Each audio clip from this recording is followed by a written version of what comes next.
कहते हैं कि in politics there are no permanent friends और एनिमीज। और कहीं भी क्यों ना, राजनीति की दुनिया हर एक रंग दिखाती है। पॉलिटिक्स के कॉरिडोर में साथी, सहयोगी और विरोधी, ये सब सिर्फ शब्दों के खेल होते हैं। असल मेल पर्दे के पीछे होता है, और पर्दे के पीछे की पॉलिटिक्स में आजकल परिसीमन का रंगमंच सजा हुआ है।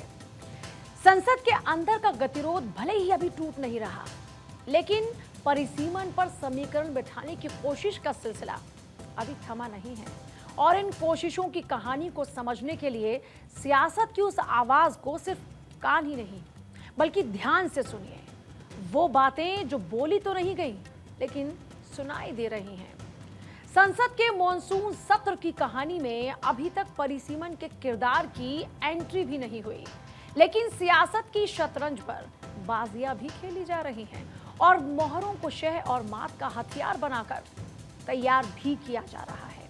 और इसकी आहट दिखी केंद्रीय मंत्री किरेन रिजिजू और नेता प्रतिपक्ष राहुल गांधी की मुलाकात में, जो बताती है कि इस बार चाल में एक बड़ा बदलाव भी छिपा है। जल्दबाजी की जगह सहमति और रणनीति पर खास जोर है। और ये रणनीति क्यों जरूरी है, इसे समझने के लिए याद करिए 17 अप्रैल की तारीख, जब संसद में महिला आरक्षण से जुड़ा 131वां संविधान संशोधन विधेयक संख्या बल की कमी के चलते गिर गया था। लेकिन आज 3 महीने बाद हम मॉनसून सत्र के आखिरी हफ्ते की तरफ बढ़ रहे हैं, तो राजनीति पिछली कमियों से सबक लेकर नई पटकथा लिख रही है। क्योंकि सांसदों की गिनती के गणित के हिसाब से तो एनडीए पहले से कहीं ज्यादा मजबूत है, लेकिन फिर भी बीजेपी की रणनीति इस बार परिसीमन पर विपक्ष से सर्वसम्मति बनाकर आगे बढ़ने की है। क्योंकि सूत्र ये बताते हैं कि संख्या बल के लिहाज से तो एनडीए पूरी तरह आश्वस्त है, लेकिन इस बिल के ऐतिहासिक महत्व को देखते हुए मोदी सरकार इसे साधारण बहुमत के आधार पर नहीं, बल्कि ज्यादा से ज्यादा राजनीतिक सहमति के साथ पारित करना चाहती है।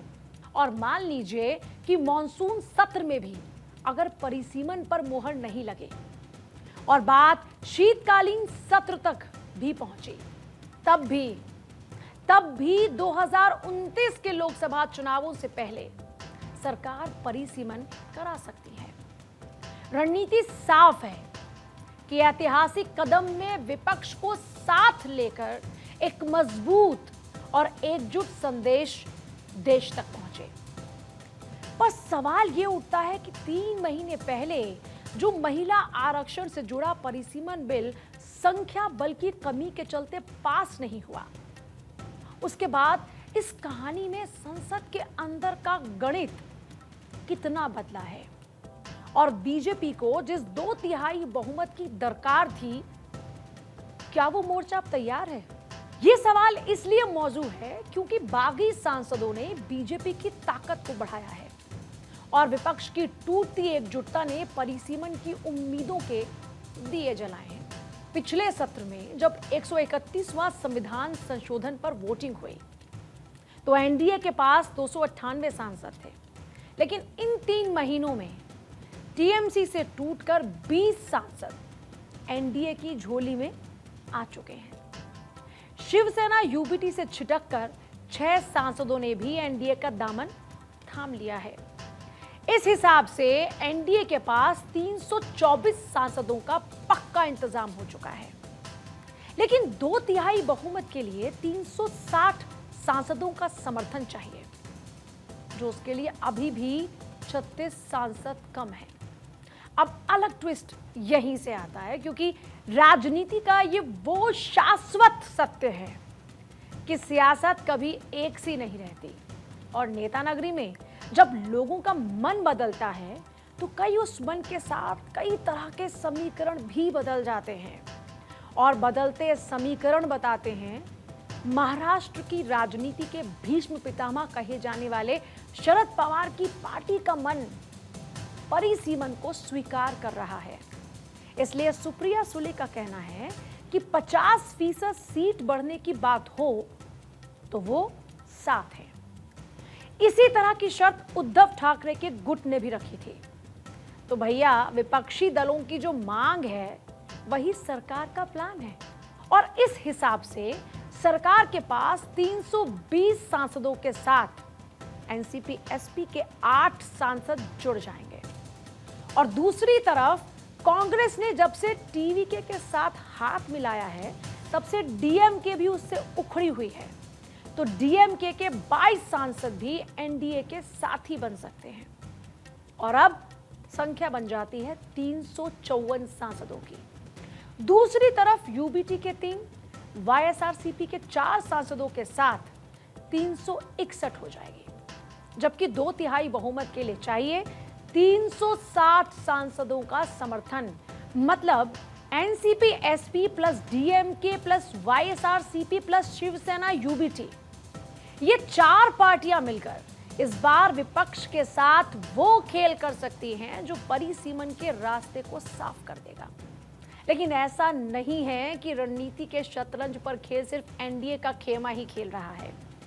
दूसरी तरफ इस बिसात पर बाजी लगाने वालों में इंडी गठबंधन भी है, और अब तो तमिलनाडु में नई ताकत बनकर उभरे टीवीके वाले विजय भी अपनी ढाई चाल चल रहे हैं, क्योंकि टीवीके के चीफ और तमिलनाडु के सीएम जोसेफ विजय ने तमिलनाडु से जुड़े सभी लोकसभा और राज्यसभा के सांसदों की बैठक बुलाई है, और इस बैठक को राज्य के इस कोशिश की तरह देखा जा रहा है कि डीएमके के सांसदों को परिसीमन के विरोध के लिए खड़ा किया जा सके।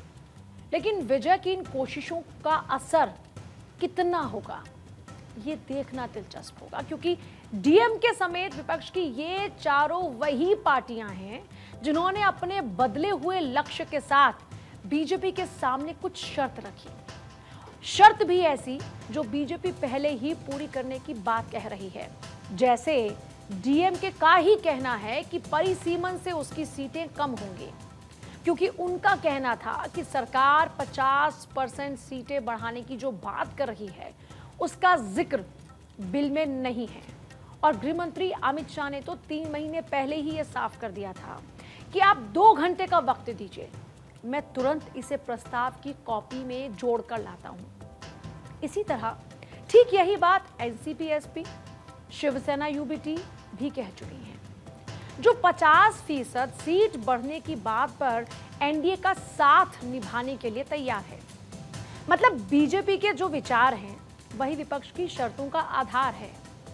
अब यहां विपक्ष का मन बदलने के पीछे कई तरह के कारण हैं, लेकिन इन कारणों में एक अहम वजह है कि बजट सत्र में 131वें संशोधन के गिरने के बाद आए चुनावी नतीजे, जैसे पश्चिम बंगाल में ममता बनर्जी को अपनी सत्ता गंवानी पड़ी, असम में भी कांग्रेस की हालत सबने देख ली, और सियासत ये समझती है कि जनता का गुस्सा उसकी सेहत के लिए सही नहीं है।